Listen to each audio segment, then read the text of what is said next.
पश्चिम बंगाल में चुनाव राष्ट्रपति शासन के तहत कराए जाएंगे। राष्ट्रपति द्रौपदी मुर्मू के दौरे पर विवाद और राज्यपाल के अचानक बदले जाने के बाद पश्चिम बंगाल में राष्ट्रपति शासन की आशंकाएं बढ़ गई हैं। चुनाव आयोग की टीम के दौरे के दौरान विरोध प्रदर्शन हुए।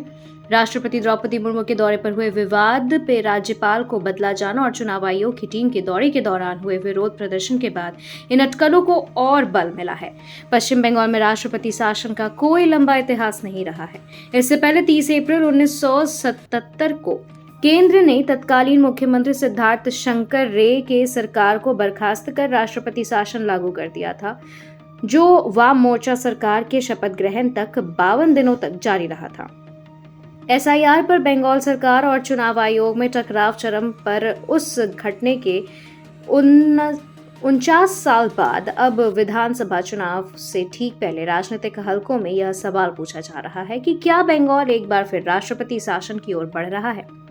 मौजूदा विधानसभा का कार्यकाल 7 मई तक है। अगर तब तक चुनावी प्रक्रिया पूरी होकर नई सरकार का गठन नहीं हुआ तो राष्ट्रपति शासन लागू करना संवैधानिक मजबूरी बन जाएगी। चुनाव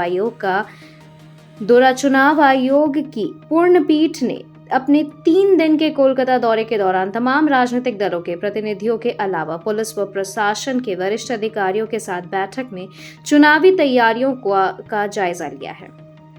अपने दौरे के आखिरी दिन 10 मार्च को मुख्य चुनाव आयुक्त ज्ञानेश कुमार ने प्रेस कॉन्फ्रेंस में इस मुद्दे पर पूछे गए सवाल का कोई जवाब नहीं दिया। उन्होंने इतना कहा कि दिल्ली लौटने के बाद कानून व व्यवस्था की स्थिति की गहन समीक्षा के आधार पर चुनाव की तारीख और मतदान के चरणों के बारे में फैसला किया जाएगा। इसके बाद अब निगाहें केंद्र को सौंपी जाने वाली आयोग की रिपोर्ट पर टिकी है।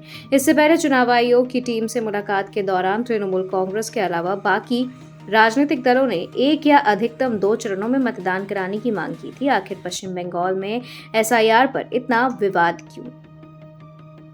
मुख्य चुनाव आयुक्त ने बताया कि ईवीएम पर उम्मीदवारों की रंगीन तस्वीर लगी होगी। कोई उम्मीदवार अगर चाहे तो मतदान के 7 दिन के अंदर ईवीएम की जांच कर सकेगा। उनके मुताबिक पारदर्शिता के लिहाज से हर मतदान केंद्र पर वेबकास्टिंग की व्यवस्था रहेगी। उन्होंने बताया कि किसी भी मतदान केंद्र पर 1200 से ज्यादा वोटर नहीं होंगे, लेकिन क्या चुनाव से पहले विचाराधीन करीब 60 लाख लोगों के दस्तावेजों की जांच का काम पूरा हो जाएगा? इस सवाल पर आयोग का कहना था कि अभी इसके लिए पर्याप्त समय है। हमारा मकसद शांतिपूर्ण चुनाव कराना है। इसके लिए तमाम जरूरी कदम उठाए जाएंगे।